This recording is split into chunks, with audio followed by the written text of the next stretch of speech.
Hello दोस्तों, स्वागत है आपका एक नए क्लास में। आज का क्लास बहुत इंपॉर्टेंट होने वाला। सारे टॉपिक्स हम आपके लिए वही लेके आ रहे हैं जो लॉन्ग में आए हुए हैं या शॉर्ट में हैं, यानी ओवरऑल पेपर के अंदर आए हुए हैं मेरे भाई। ठीक है, आज का अपना टॉपिक है निकोल प्रिज्म। क्या होता है निकोल प्रिज्म, आपको बहुत सरल भाषा में बताएंगे मेरे भाई। सबसे पहले इसे समझने से पहले आपको समझना पड़ेगा प्लेन पोलराइज्ड लाइट। जो वीडियो भी अभी हम इसके बाद में बनाने वाले हैं या इससे पहले आपको मिल गई होगी।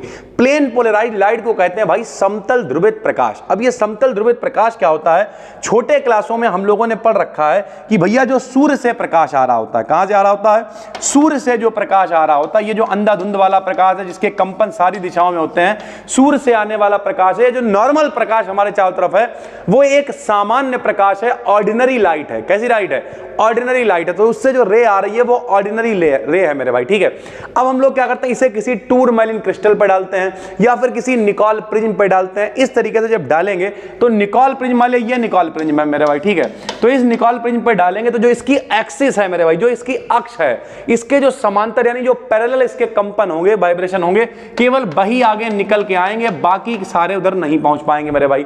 इस तरीके की लाइट को हम लोग प्लेन पोलराइज्ड लाइट यानी समतल ध्रुवित प्रकाश कहा करते थे। बहुत जगह पे आपको देखने को मिलता है, कैमरों में इसका इस्तेमाल होता है, चश्मों में इसका इस्तेमाल होता है। हम लोग कभी कार में बैठे होते देखा, धूप तो बहुत आ रही होगी लेकिन शीशे के अंदर बहुत कम आ रही होती है। क्यों कम आ रही है? क्योंकि भैया वहां पे पोलराइजर का इस्तेमाल है उन शीशों के अंदर भी। ठीक, तो प्लेन पोलराइज्ड लाइट को हमें अगर प्लेन पोलराइज्ड लाइट बनाना है भाई, अगर एक तरीके के ही कंपन चाहिए जो चारों तरफ हमारे प्रकाश है, उसमें अंधाधुंध कंपन है चारों दिशाओं में, उसमें हमें केवल कम प्रकाश चाहिए, लिमिटेड कंपन चाहिए मेरे भाई, तो हमें निकोल प्रिज्म की जरूरत पड़ेगी। यानी समतल ध्रुवित प्रकाश को बनाने के लिए निकोल प्रिज्म की आवश्यकता पड़ती है। तो कैसे बनाओगे आप, क्या करोगे, ये देखो भाई।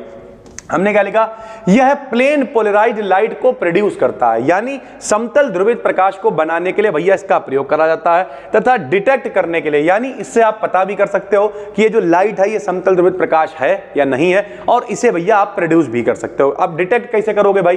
तो मेरे भाई मान लिया कोई लाइट आ रही है, उसे भैया रख दिया उसकी एक्सिस के पैरेलल, अगर वो कंपन इधर निकल के आ गए मतलब प्लेन पोलराइज्ड लाइट है, और थोड़ा सा घुमाया उसे, अगर नहीं आए इसका मतलब वो प्लेन पोलराइज्ड लाइट नहीं है मेरा भाई। ठीक, इसे 1928 में विलियम निकोल ने इन्वेंट किया था, यानी 1928 में निकोल भाई साहब ने इसके बारे में बताया। क्या काम है इसका? प्लेन पोलराइज्ड लाइट यानी समतल ध्रुवित प्रकाश के बारे में पता करने में, उसकी जानकारी निकालने में, उसे प्रोड्यूस करने में हम लोग इसका इस्तेमाल करते हैं मेरे भाई। ठीक है, ये काहे से बनता है? कैल्साइट क्रिस्टल की कटिंग और शेपिंग से बनाया जाता है। यानी कैल्साइट क्रिस्टल हम लोग लेते हैं, कैल्साइट क्रिस्टल को काटते पीटते हैं, उसे कनाडा बाल्सम एक सीमेंटिंग मटेरियल होता है, मतलब सीमेंटिंग मटेरियल जो जोड़ने के लिए इस्तेमाल करा जाएगा। तो कैल्साइट क्रिस्टल को काटेंगे पीटेंगे और कनाडा बाल्सम की सहायता से जोड़ देंगे भाई। देखो कैसे, इस क्रिस्टल के दो पीसेस को एक सीमेंटिंग मटेरियल, सीमेंटिंग मतलब जो जोड़े, सीमेंटिंग मटेरियल कनाडा बाल्सम की हेल्प से जोड़ देते हैं भाई। ठीक है, यह एक ट्रांसपेरेंट मटेरियल होता है जो लाइट को पास होने देता है, यानी जिसके अंदर से प्रकाश चला जाएगा। ये एक ट्रांसपेरेंटिंग मटेरियल है जो आराम से दोनों को जोड़ देगा। देखो भैया ऐसे करके, तो ये एक मेरे भाई पास क्या है बताओ, एक हमारे पास क्या है, एक भैया देखो, एक पीस तो ये हो गया, दिख रहा है आपको, एक पीस ये हो गया, दो पीस हो गए। इसे भैया हमने जोड़ दिया किससे? कनाडा बाल्सम की सहायता से जोड़ दिया। ये कौन सा प्रकाश है? ऑर्डिनरी लाइट है। कैसी है? ऑर्डिनरी यानी सामान्य प्रकाश है जो हम तक पहुंच रहा है सर। ठीक है, जब ये इसके ऊपर पड़ा भैया निकोल प्रिज्म के ऊपर, तो क्या होगा? सबको पता भैया, अपवर्तन आपने 9th-10th क्लास में पढ़ा होगा। जब कोई प्रकाश किरण एक मीडियम से दूसरे में जाती तो मुड़ जाती है, तो भैया यहां से ये लाइट आएगी और थोड़ी सी मेरे भाई मुड़ जाएगी। ठीक है, लेकिन जब ये मुड़ेगी, इससे पार होकर बाहर निकलेगी निकोल प्रिज्म से भाई, तो जब तक ये यहां थी तब तक कैसी थी? इसके कंपन सभी डायरेक्शन में थे, अंधाधुंध थे, सामान्य प्रकाश था, जिसे हम कहेंगे ये ऑर्डिनरी लाइट थी सर। ठीक है, जब ये इससे ट्रांसपेरेंट होगी भाई, तो इसके कंपन सिर्फ एक दिशा में रह जाएंगे, तब मेरे भाई ये हो जाएगी एक्स्ट्रा ऑर्डिनरी, कुछ अलग। प्रकाश तो चारों तरफ है भाई, उसमें स्पेशल क्या है? तो भैया जब एक ही डायरेक्शन में केवल कंपन रह जाएंगे तो वो स्पेशल तरीके की लाइट है जिसे कहते हैं प्लेन पोलराइज्ड लाइट, या फिर कह सकते हैं मेरे भाई ई रे। ई का मतलब एक्स्ट्रा ऑर्डिनरी, और ओ रे का मतलब क्या है? ऑर्डिनरी रे है, मतलब ये जो यहां से लाइट आ रही है ओ रे है, और जो निकली हुई है भाई वो ई रे है। ठीक है, 68 डिग्री सेंटीग्रेड पर इसे झुकाकर बनाया गया है। ये जो बीच में लेयर है, काहे कि ये कनाडा बाल्सम की लेयर है। कनाडा बाल्सम क्या होता है?